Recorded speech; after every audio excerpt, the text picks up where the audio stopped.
Esta primavera, florescemos juntos. Apoie as vozes plurais que não têm medo de ir contra a corrente e partilhe a sua opinião nos comentários. Desfrute de todos os benefícios Observador, agora com 20 € de desconto. Assine hoje em observador.pt.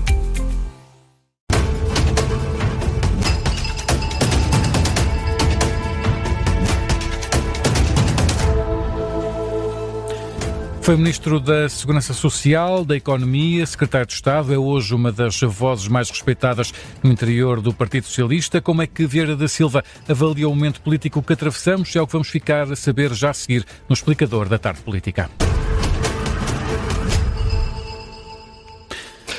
Dr. Vieira da Silva, bem-vindo e obrigado pela sua disponibilidade para se deslocar aqui até aos estúdios da Rádio Observador. Hoje, esta manhã, Manuel Castro Almeida, o Ministro da Coesão, dizia aqui nesta antena que se o PS recuasse na intenção de avançar com uma comissão parlamentar de inquérito, também o Governo recuaria na moção de confiança. Acha que Pedro Nuno Santos deve seguir a sugestão? Muito boa tarde. De facto, vivemos uma situação complexa, uma situação que não é positiva para o país. Uma crise desta natureza, uma crise governamental, a possibilidade de eleições no momento em que vivemos, com um calendário eleitoral muito complexo, Madeira, autarquias, Presidência da República, e com uma situação internacional tão complexa, a introdução deste fator de perturbação não seria... Claro que as eleições em democracia são o ato mais nobre, mas tendencialmente deveríamos respeitar as dimensões das legislaturas, coisa que tem acontecido muito pouco nos últimos anos. Em todo caso, não me parece que seja fácil evitar uma situação de impasse que conduza necessariamente a eleições antecipadas. E não me parece possível porque que se deixou arrastar uma situação que não teve a clarificação necessária. A proposta que agora pessoas do lado do governo ou da Aliança Democrática fazem de tentativa de equilíbrio é uma proposta que não faz muito sentido, porque é propor ao Partido Socialista que o governo tenha uma vitória em 2 patamares, ou seja, não precisa de apresentar uma moção de confiança, nem vai à Comissão Parlamentar de Inquérito. Isso não faz nenhum sentido. Se dissessem eventualmente, bom, façam lá a Comissão de Inquérito, mas o governo continua no pleno exercício das suas funções. Isso seria outra discussão.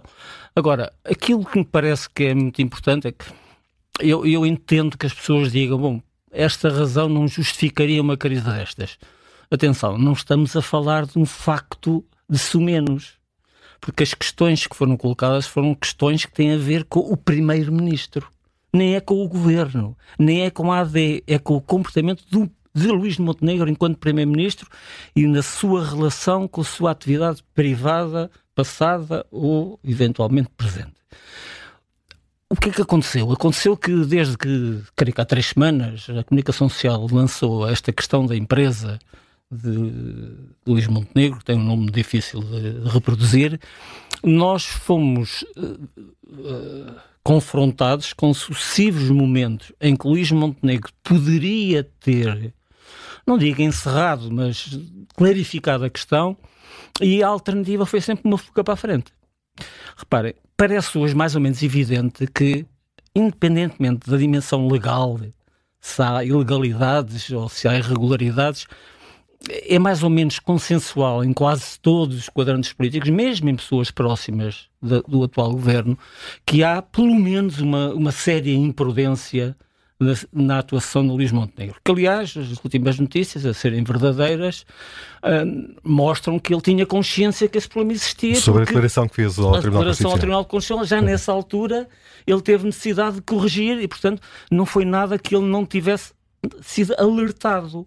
Além de ser uma pessoa com experiência política, foi líder parlamentar, deputado durante muitos anos e presidente de um partido. Portanto, é difícil de compreender como é que se deixa levar esta situação até ao momento em que coloca o país perante o impasse.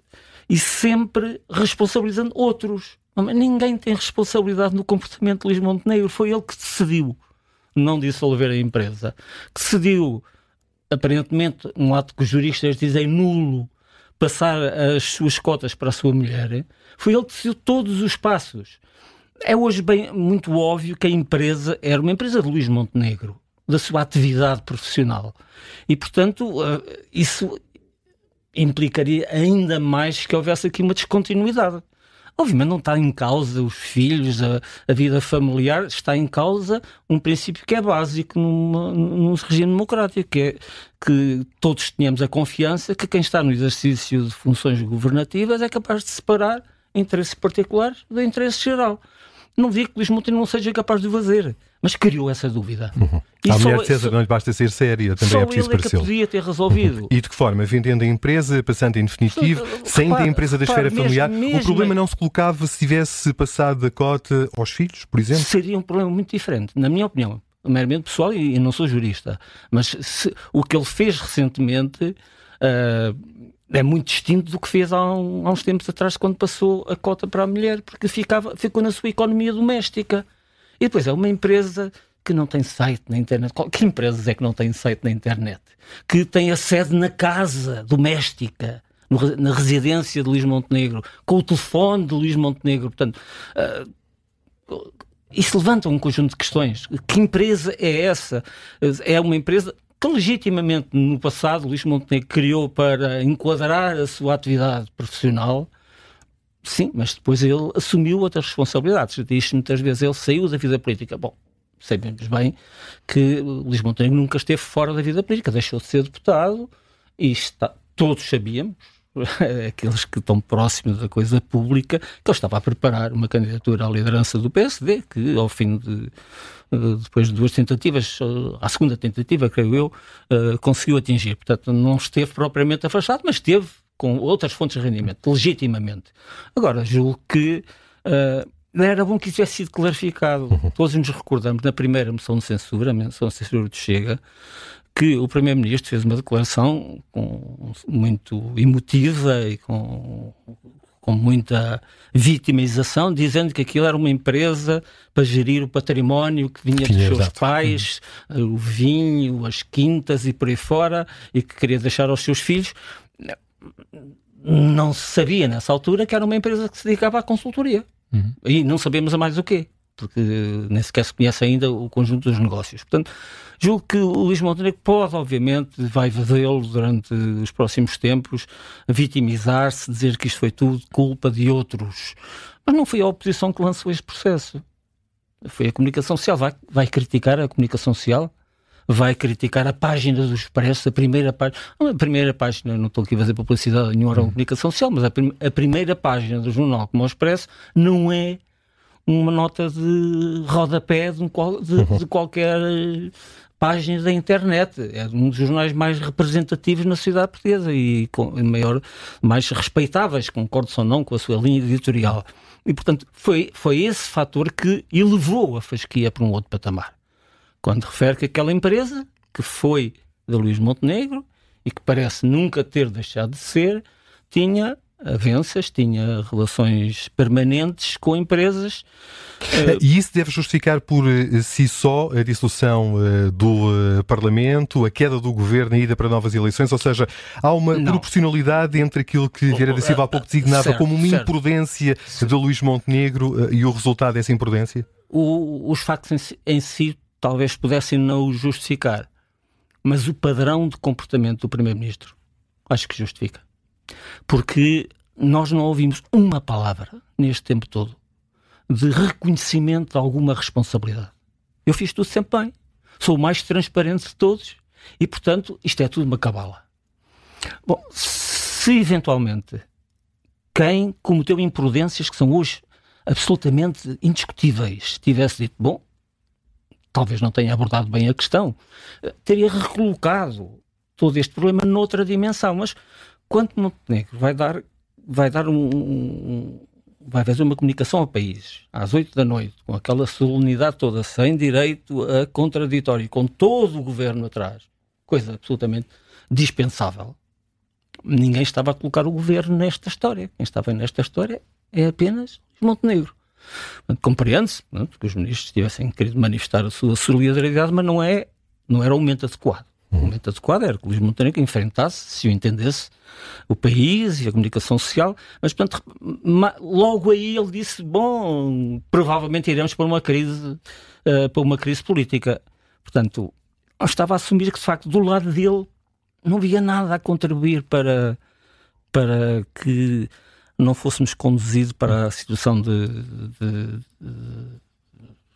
dissolução do Parlamento. Deixe-me perguntar-lhe, perante essa declaração de Luís Montenegro, o PCP fez bem ou fez mal em ter avançado desde logo com uma moção de censura? Eu acho que o PCP fez aquilo que era expectável de um partido como o Partido Comunista, que é um partido que tem tido sucessivas dificuldades eleitorais, que está num processo já longo de recuo da sua influência eleitoral e política, e que pretendeu utilizar aquele... Reparem que... Há quem diga que fez um favor ao governo. Pois, não sei se fez, mas se não fez, parecia. Porque, ao fim e ao cabo, estava a apresentar uma moção que ainda por cima ia muito para além dos factos que estavam em discussão. Portanto, que abrangia toda a linha política toda a ação política do governo, quase convidando a ninguém o acompanhar, ou poucos o acompanharem, porque acompanhá-lo exigia que tivesse a mesma visão da situação política que já vimos no passado, na discussão do orçamento, na discussão do programa do governo, que não é isso que acontece na Assembleia da República. E, portanto, o Partido Comunista talvez tenha pensado, bom, eu assim faço o meu papel de distanciamento do governo e poderei dizer que outros não o fizeram. É um ato que não contribuiu, a meu ver, em nada. Mas não acabou por abrir depois a porta também à moção de confiança do governo? Foi um momento em que mais uma série de horas que não acrescentaram nada ao conhecimento da situação e ao esclarecimento. Poderia ser um esclarecimento menos emotivo e mais racional. Ontem, a esta hora, nesta antena, um camarada seu de partido, Álvaro Beleza, defendia que o PS não deve chumbar a moção de confiança sem que sejam conhecidas as conclusões da Comissão Parlamentar de Inquérito. Diz que é prematuro, à luz do que sabe, estar a contribuir nesta altura para a queda do governo. Que opinião tem sobre este entendimento? Partilha este entendimento? Não, tenho dificuldade em partilhar, porque podemos fazer a interpretação que esta posição do Governo em aprovar uma moção de confiança foi em grande parte justificada pela Comissão de Inquérito. E, portanto, nada nos garante que o Governo pode ter outras decisões, se não quer uma Comissão de Inquérito sobre este tema. Eu compreendo que não quer. Aqui a questão não é essa. Aqui a questão, Álvaro Beleza, aquilo que defende é que a Comissão Parlamentar de Inquérito deve fazer o seu caminho, deve chegar a conclusões e, em função dessas conclusões, o PS deve decidir se avança ou não, então, na altura, para uma moção de censura, que nesta altura, à luz do que sabe, será prematuro. Não, repare, a moção de censura e uma moção de confiança são coisas um pouco distintas. Porque uma moção de censura há um conjunto de fatores que levam a que uma força política justifique porque é que se deve censurar o governo e levar a sua queda. Uma moção de confiança é um governo que, face a um Parlamento que ainda por cima é muito dividido, procura encontrar apoios suficientes para se manter em atividade. São duas coisas um pouco distintas. Eu creio que é mais adequada à situação que vivemos a apresentação de uma moção de confiança se o governo acha que não tem mais nada, não há mais nada a fazer. Então, podemos sempre admitir que em caso de não ser reprovada a moção de confiança, que tipo de clima político é que nós teríamos? Ou seja, haveria alguma clarificação? Nós viveríamos mais semanas? Meses? O melhor será mesmo ir para eleições, então? Bom, se não há possível encontrar uma solução mais rápida, creio que o clima político de uma comissão de inquérito a funcionar contra a vontade dos partidos que têm a responsabilidade do governo e com o governo em plenitude de funções seria uma situação, a meu ver, perigosa do ponto de vista da defesa das instituições. Obviamente que poderia acontecer, não haveria nenhuma garantia que não houvesse eleições e havia de certeza um agudizar da acrimónia, da arrogância, do conflito entre os partidos do arco parlamentar português. E eu acho que isso é mau. É mau. E havendo eleições, qual é que acha que pode ser o quadro político ou partidário que sairá dessas eleições? Bom, eu acho que isso é muito difícil de prever, porque as eleições vão acontecer depois de um conjunto de fatores novos. Portanto, o que nós conhecíamos dos estudos de opinião, conhecemos até agora, são tudo situações prévias ao eclodir desta crise. Aliás, prévias também, por exemplo, aos problemas que o Chega teve. Portanto, ainda não tínhamos sequer avaliado. Aliás, é o grande vencedor desta crise, o Chega, porque deixou-se falar dos inúmeros problemas que foram detectados no seu grupo parlamentar, mas nada disso ainda tinha sido integrado plenamente nas expectativas, nos estudos de opinião. E, portanto, nós podemos ter uma situação de um aumento da abstenção, das pessoas não encontrarem... Algum cansaço também das eleições. Podemos ter uma reprodução da situação, portanto, das pessoas não terem dificuldade em acompanhar este ritmo, esta complexidade da discussão. Muitas coisas podem acontecer. É mais ou menos indiscutível, não digo indiscutível, mas é mais ou menos previsível que teremos sempre uma situação complexa para a governabilidade. Não parece não irá sair um aquela quadro aspiração claro de para... reproduzir Cavaco Silva de há umas décadas atrás não me parece que seja muito fácil de acontecer. Os portugueses é que dirão. Mas no caso de Luís Montenegro a vencer as eleições, com ou sem maioria absoluta, isso relegitima o governo? Não, acho que as eleições, claro que os votos não resolvem tudo. Como já vimos, nós tivemos uma das maiores democracias do mundo, pelo menos era assim que era considerado até há pouco tempo. Vimos uma situação de alguém que concorre às eleições com um conjunto de problemas na justiça e vence as eleições. Será que isso resolveu os problemas que ele tinha com a justiça? Não sabemos.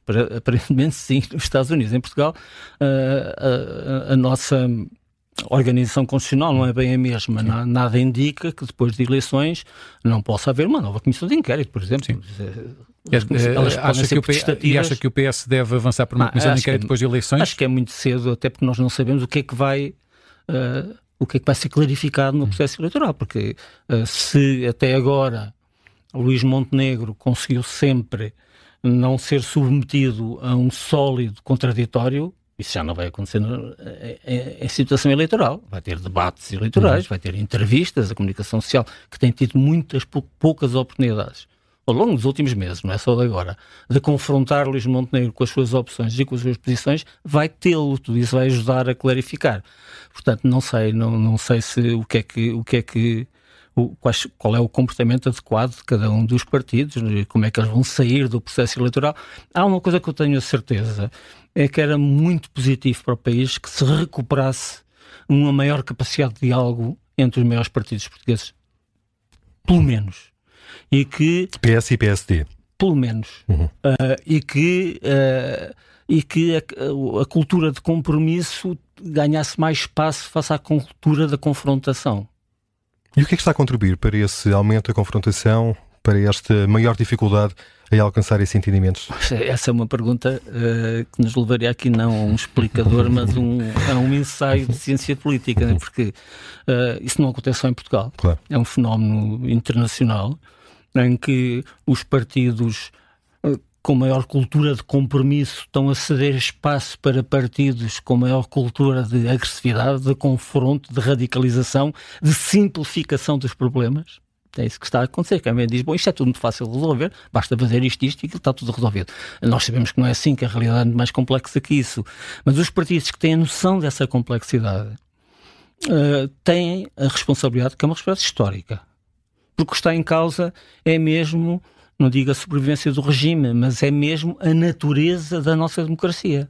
Se ela continuar a ser uma democracia liberal, aberta, aprofundada, com um diálogo político, com contraditório, ou passará a ser uma democracia musculada, com soluções mais simplistas, mas também muito mais perigosas, e esse risco que existe em Portugal, como está a acontecer noutros países, nomeadamente da Europa. Portanto, vivemos um período muito complexo para muitos, provavelmente aqueles que têm a minha idade, um período um bocado desconcertante, porque muitas coisas que nós tínhamos como adquiridas, nomeadamente que a sociedade tinha tendência a evoluir para melhor, estão hoje postas em causa. Portanto, aliás, a história devia-nos ter ensinado melhor isso, que há sempre ciclos. E o facto de estarmos a viver um ciclo complexo, perigoso e até, eventualmente, pouco auspicioso, não quer dizer que não o possamos ultrapassar, mas as dificuldades são muitas, porque o mundo é muito menos claro, é muito menos límpido na sua leitura. Onde estão os nossos amigos, onde estão os nossos inimigos é algo que, ou os nossos adversários é algo que cada vez é mais difícil de perceber, e portanto é bom que quem preza a democracia, quem preza a alternância, o exercício da alternativa, do contraditório, da liberdade de expressão, tenha maior capacidade de diálogo, e que encontre os compromissos necessários para que os portugueses possam manter firmemente ligados à nossa democracia e até, muitos deles, reconciliarem-se com um regime político que tem sempre as suas imperfeições. E esse poderá ser o papel também do próximo Presidente da República? Necessariamente. O próximo Presidente da República, na minha opinião, tem que ter um perfil e tem que ter uma capacidade muito mais na linha da nossa Constituição, de ser menos ator da política imediata e mais ator dos desafios estruturais. E quem é que encaixa melhor nesse perfil? António José Seguro ou António Vitorino? Não sei, eu já manifestei publicamente que do lado do Partido Socialista, das pessoas que manifestaram a possibilidade de virem concorrer, aquele que terá a minha simpatia e o meu apoio é António Vitorino, porque acho que o seu perfil, as suas características, a sua experiência internacional são aquelas que... internacional e nacional, são aquelas que melhor se adequam aos desafios que nós estamos a viver. Já o procurou convencer a dar esse passo em frente? Não, nem sequer falei com ele acerca deste assunto, não tenho tido contactos. Portanto, é uma leitura que eu faço, muito convicta. Não quer dizer que outras pessoas que não manifestaram disponibilidade não pudessem também ter a minha simpatia, mas vida é o que é. E estes são os nomes em cima da mesa neste momento? Naqueles que estão em cima da mesa, eu acho que, a meu ver, de uma forma muito clara, o António Vitorino reúne as condições, porque é uma pessoa de compromissos, de diálogo, e é uma pessoa com uma perspectiva, com um conhecimento do mundo. Repare, nós vimos que esta crise aconteceu quando Portugal estava a ser solicitado, o nosso governo, para estar no Brasil, estar em várias cimeiras europeias. Portanto, a animação externa é hoje uma dimensão, com uma reunião bilateral com os franceses. Portanto, isso mostra que não nos podemos fechar em nós próximos. É preciso essa dimensão multilateral. Absolutamente. Isso tem que ser um aspecto, se houver eleições, isso tem que ser debatido também com muita clareza. Vieira da Silva, estamos mesmo no final. Deixa-me só fazer-lhe uma pergunta que saltei há pouco e que se prende ainda com o sentido de voto da bancada do PS durante o debate e votação da moção de confiança que vai ao plenário na próxima terça-feira. Esta decisão da bancada do PS, em sua opinião, devia ter o respaldo dos órgãos do Partido Socialista? Devia, por exemplo, a Comissão Nacional debater e decidir qual deve ser o sentido de voto do PS? Eu, neste momento, sou membro da Comissão Política Nacional do Partido Socialista, mas não exerço funções, estou um pouco retirado dessas dimensões mais executivas. Acho que numa situação tão crítica como esta, compete à direção do partido, e não é então o secretário-geral, fazer os contactos necessários para ter a sua posição bem suportada. Mas eu gostaria de dizer que percebo críticas que possam ser feitas, mas este é um momento em que não favorece também a nossa democracia divisões internas nos partidos. Neste momento eu tenho a posição que poderia ter sido aqui ou lá de outra forma, mas revejo-me com tranquilidade nas posições que a liderança do Partido Socialista assumiu nesta situação. Vieira da Silva, muito obrigado por ter vindo ao explicador desta tarde política. Bom fim de semana.